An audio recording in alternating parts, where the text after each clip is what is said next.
this is my homemade calendar. For example, let's say okay, my menses started on the 4th of April. Let's assume it started on the 4th of April. This 4th is going to be my day 1. If it started on the 25th, this 25th is going to be my day 1. I don't know if you get. So whatever date your menses started, that is your day 1. So I'm going to be assuming my menses is starting on the 4th of this month, from this calendar month. So this 4th is going to be my day 1. Remember I said I'm using what, 28 days cycle. So we calculate this 4th, but now in our cycle, this is 1, this becomes 2, this becomes 3, this becomes 4, this becomes 5, this becomes 6, 7, 8, 9, 10, 11, 12, 13, 14, 15, 16, 17, 18, 19, 20, 21, 22, 23, 24, 25, 26, 27, and 28. Yeah, so this is the 28 days complete cycle now.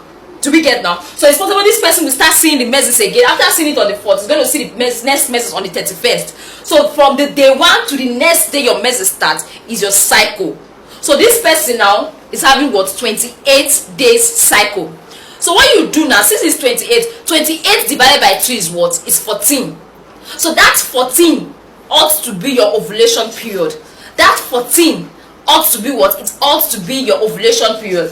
So let's look for day 14. Day 14 is around this place, right?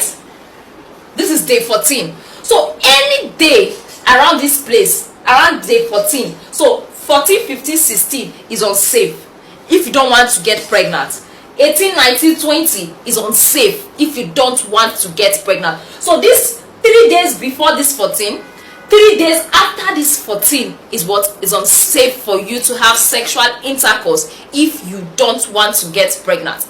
But if you want to get pregnant, this week is the week for persistent, consistent sexual intercourse, for it to show up and the baby will be formed.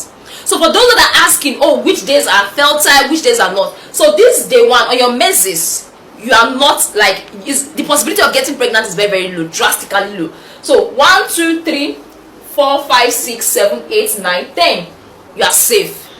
When it gets to 11, the safety is decreasing. You are no longer safe. You have to be more careful. When it gets to 14, it's obvious you are not safe.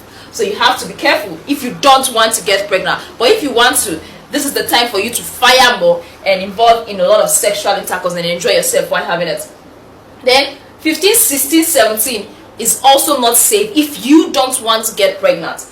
Then 18, 19, 20, 21, 22, 23, 24, 25, 26, 27, 28, which is your next menses. Those days are what are safe for you to involve in sexual intercourse. So for those asking how do you calculate your period, this is simply the way to calculate your menstrual cycle. And one thing you should take note of is when you use this calendar, you are consciously aware of your cycle and you use it effectively well. I bet you are going to play safe. Everything is going to work out smoothly if you use this calendar cycle properly and you know you are sure of your day's cycle. So but this particular cycle is not going to work for those that have a 3-week cycle. You see some people seeing their menses twice in a month. For those that have 3-week cycle, every 3 weeks they start seeing their menses, this thing will not be ideal for you. And for those that see their menses every 2 months, this cycle will not also be useful or be authentic for you. I think that's all I have to share when it comes to calculating your menstrual cycle. What I want you to do for me is, if you know you've not started seeing your menses this month, what you have to do, wait till the next menses, write it down or mark it in your calendar. Then see your menses, then the next menses also mark it in your calendar, then calculate the interval, calculate it from that day to the next day. That gives you your cycle. When you now know your cycle, that now tells you, okay, this is your safe period. We divide it by 2. That will give you your fertile period and your infertile period. I don't know if you get that. So if there is any question, kindly let me know by dropping in the comment section. If you have a suggestion, if you have a question, if you have a comment, kindly drop in the comment section. If you know this video is beneficial to you, kindly click on the like button. Just thumbs up for me and also drop your suggestion and also your good comments in the comment section. Thank you very much once again for watching our video. Thank you very much for staying tuned. Don't forget to like, don't forget to subscribe, and don't forget to share with a friend if you got value. See you in our next video. Bye.